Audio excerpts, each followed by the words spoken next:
Well, guys, I was in here sanding the top of my food pantry deal down, and it had a lot of wormholes in it, a lot of little. I just kind of filled them, and then I laid it back down. I'm gonna have to do this side over here at the end. Those were just small cracks. And I'll tell you what I did this time. I wanted to try something different. As you can see, when I stood it up, it all ran, but I don't even care. I'm gonna yank it off with 40 grit. It won't be no big deal. I got out here and I took a sharp stick, one of these paint sticks like this one. I sharpened it real good, and I dipped it in and then put it in the hole. I've tried syringes, and I like the syringe, but this stuff is so thick it's hard to push it into the hole. Put a drop in every single hole. And then after I work my way all the way down there, there's one right there. I'm gonna try to just shove some over there in it. After I work my way all the way down, then I took this rubber mallet and I sat here and I beat on this stick, and it's on top of this foam. So it shook the whole thing a whole lot. And I'd say I hit it 15 or 20 times. And that vibration made that epoxy go down in those holes pretty good. And I did it again, and I just kept on doing it until the epoxy in my cup started getting hard, or started stiffening up a lot. And then I just put what was left on those knot holes down there. There's little splits, those, what, 4 or 5 of them are right there. I went in and eat lunch and stuff and come back out, and it hit a bunch of them had settled. So I mixed up a really, really small batch, and I went over it again, set it over here to the side, and then I put another cup inside of that to kind of keep the wind off of it so it wouldn't dry as fast, or I hoped it wouldn't. It's a chemical reaction that you're doing. And then after I sanded these 3 doors down real good, then I came back and did it again. And I beat on it with the hammer and beat on it with the hammer, and I kept on doing that, and I got 99% of them today. And this board, when I started working on it this morning, it was as big as this board, as long as this board, and as wide as this board. And there's a piece that I cut off, and then this piece right here I cut off of it. And this is going to be the top for that food pantry.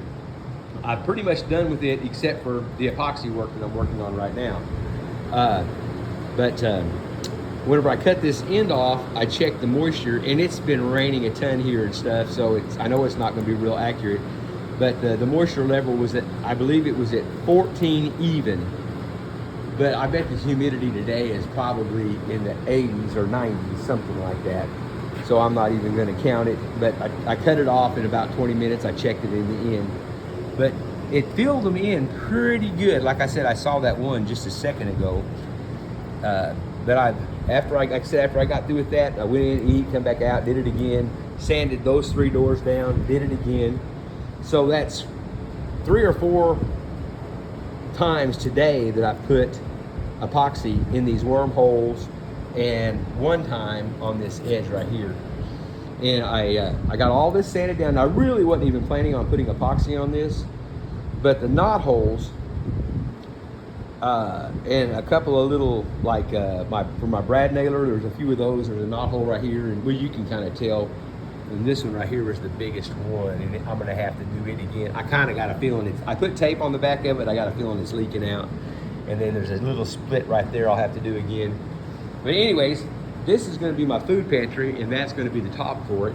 We've got a pretty good set of kitchen cabinets, but if I can remove, like, say, some of the canned foods, the extra coffee and creamer and things like that, and put it in this, that will give me a little more space in the kitchen. And this will also give me a place in the bedroom, a place to, like, lay your cell phone on top, a place to keep the remote control, the alarm clock, things like that. And now when I get back, I've got to go stain some cabinets and stuff. When I get back, I'll go back to work on this, and I'm thinking about doing it with Rubio Monocoat. I really haven't decided yet. And I've still got these 2 big pieces right here. They're both around 7 foot, I'd say, right around 7 foot, maybe a little more. And I'm gonna make, one of them is for sure is gonna be 2 nightstands, and the other one I'm pretty sure is gonna be a bench. I haven't exactly decided how. I think that the nightstands are gonna be floating shelves, And I believe the bench, I'll make me some really cool legs out of some of this other wood that, like this piece right here that I cut off, I could use it to make legs out of, because it's pretty big. But anyways, I just wanted to give you guys a quick little update on what I was doing today. And if you are using some epoxy and it's kind of thick, try that with a rubber mallet. Like I said, I just sit here and just beat on this, and see it shakes this whole table, and it kind of caused that to vibrate and make that stuff go on down in those wormholes and in the little knot holes and things like that a little faster, the vibrations. I tried my sander and it helped somewhat, but the beating on it with that rubber mallet helped a lot more. Well, I'm going to get off here, guys, and y'all have a good day.